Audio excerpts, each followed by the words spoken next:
Explosions thundered in the Russian city of Yelabuga in Tatarstan on Sunday evening, May 25.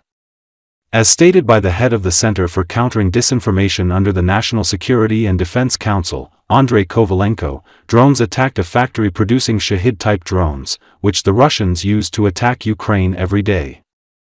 In addition, a chemical plant in the Ivanovo region of the Russian Federation came under attack. Despite the enemy's attacks, unknown drones attacked Yelabuga in the Russian Federation, where Shaheeds are produced, as well as a chemical plant in the Ivanovo region, which creates components for Russian equipment and weapons, including missiles, Kovalenko wrote on Telegram.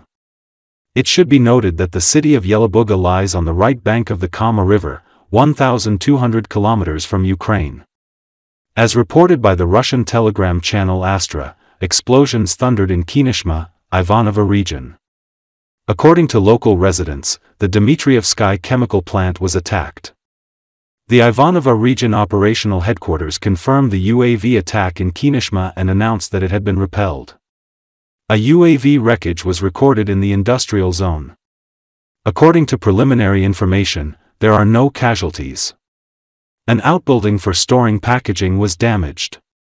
Special services are working at the site of the wreckage, the report says. In Tula, eyewitnesses reported explosions in places where factories are located. Drones also attacked Alexin and Novomoskovsk. There and in a number of districts of Tula, after the arrival of good drones, the electricity went out. On the internet, they publish a video, as it is said, of an attack on the SPLAV defense plant. However, the relevance of the video has not yet been confirmed. SPLAV produces rocket launchers, anti-aircraft missiles, heavy flamethrower systems and ammunition for them. Earlier this month, the plant was attacked twice. The Russian Ministry of Defense reported that 96 Ukrainian drones were intercepted and shot down overnight over Russian territory in the Bryansk, Belgorod, Kursk, Tula, Oryol, Kaluga, Ivanovo, Ryazan, Vladimir, Yaroslavl regions, as well as in the Moscow region and in the Republic of Tatarstan.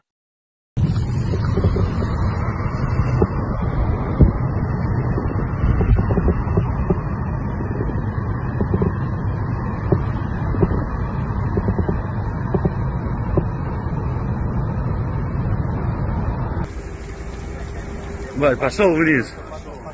Ебать. Бля.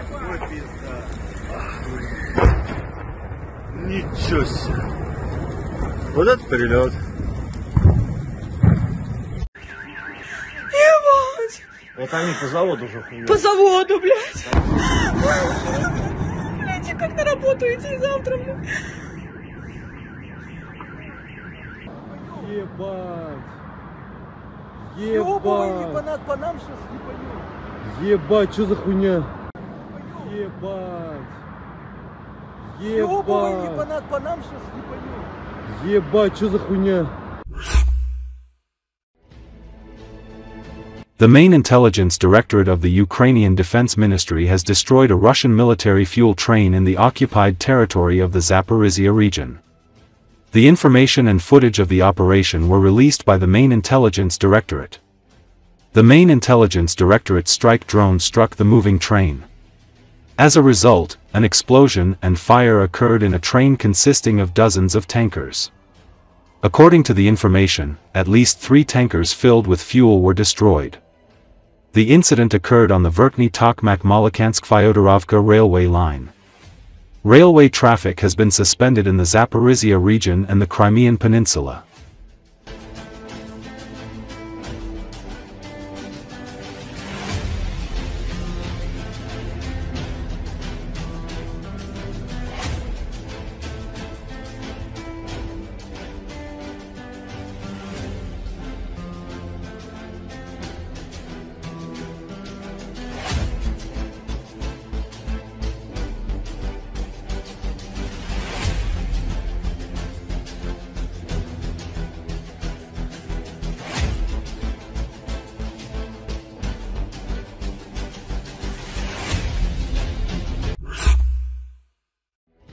The largest wildfires in the last 7 years are raging across Russia. The authorities are responding with photo sessions and rituals, while the fire is devouring entire regions and federal media are trying to pretend that nothing special is happening. In the meantime, instead of fighting the elements, the funds are being used to wage war against Ukraine, the Center for Countering Disinformation reports. Since the beginning of 2025, Russia has recorded catastrophic forest fires that have already destroyed over 4.3 million hectares, an area comparable to the territory of Denmark. The most critical situation is observed in the Trans-Baikal territory, where the flames have engulfed more than 2.2 million hectares and the scale of the fire continues to grow. Federal Russian media barely cover the situation, and regional publications create a sense of absurdity. Local officials pose against the backdrop of the smoking remains of the forest, pretending to have successfully extinguished the fire, while simultaneously complaining about an acute shortage of equipment and people. Meanwhile, the internet was filled with images of the burnt-out Ogonyok camp, smoke-filled highways and evacuated villages, while a new children's camp was ceremoniously opened in a neighboring region.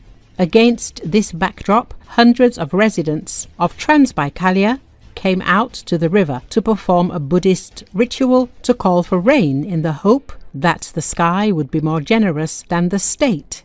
Experts point out that the resources needed to combat the disaster are being directed towards the war against Ukraine. The Kremlin shows clear indifference to the lives of its citizens as flames continue to engulf new lands.